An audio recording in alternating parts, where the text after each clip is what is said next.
അങ്ങനെ ഒരു കോൺഗ്രസ് പ്രവർത്തകൻ ഇല്ല. അങ്ങനെ ഉണ്ടെന്നുണ്ടെങ്കിൽ നിങ്ങൾ ആ കോൺഗ്രസ് പ്രവർത്തകന്റെ വിവരങ്ങൾ, അയാൾ പരിപാടിയിൽ പങ്കെടുത്ത ചിത്രങ്ങളോ എന്തെങ്കിലുമൊക്കെ നിങ്ങൾ പുറത്തുവിടുന്നേ. ഞാൻ ആധികാരികമായി പറയുന്നു, എന്തിയാ നിങ്ങൾക്ക് ഇത്ര മടി? എന്താ? ഇയാൾ കോൺഗ്രസ് പ്രവർത്തകനല്ല. ഇയാളുടെ ഏതെങ്കിലും ബന്ധു കോൺഗ്രസ്സുകാരനാണെന്ന് ഓർത്ത് ഇയാൾ കോൺഗ്രസ് പ്രവർത്തകനാവണമെന്നുണ്ടോ? ഇയാൾ കോൺഗ്രസ് പ്രവർത്തകനല്ല. ഇയാൾ അവിടെ സ്പിരിറ്റ് കച്ചവടം ചെയ്യുന്നത് CPM-ന്റെ LC മെമ്പറായ ശ്രീധരനുമായി ചേർന്നാണ്. ഇയാൾ സ്പിരിറ്റ് കച്ചവടം ചെയ്യുന്നത് അവിടുത്തെ പഞ്ചായത്ത് മെമ്പറായ മഹാലിംഗവുമായി ചേർന്നാണ്. നിങ്ങൾ ഇവരുടെ ഫോൺ രേഖ പുറത്തുവിടുന്നത് എന്താ നിങ്ങൾക്ക് ബുദ്ധിമുട്ട്?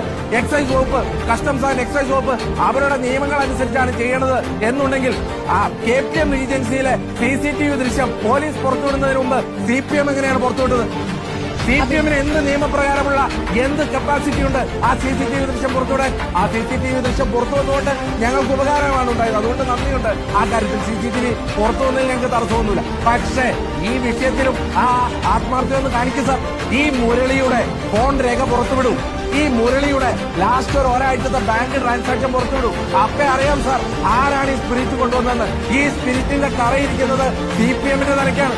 CPM-ന്റെ തലയ്ക്ക് ഇത് വരുമെന്ന് അറിഞ്ഞുകൊണ്ടാണ് അഡ്വാൻസ് ആയി MP രാജേഷ് ഇത് കോൺഗ്രസിന്റെ തലയ്ക്ക് വെക്കാൻ ശ്രമിച്ചത്. അതുകൊണ്ട് ഈ പരിപ്പൊന്നും ഇവിടെ വേവാൻ പോകുന്നില്ല. പാലക്കാട് കൃത്യമായി ജനവിധി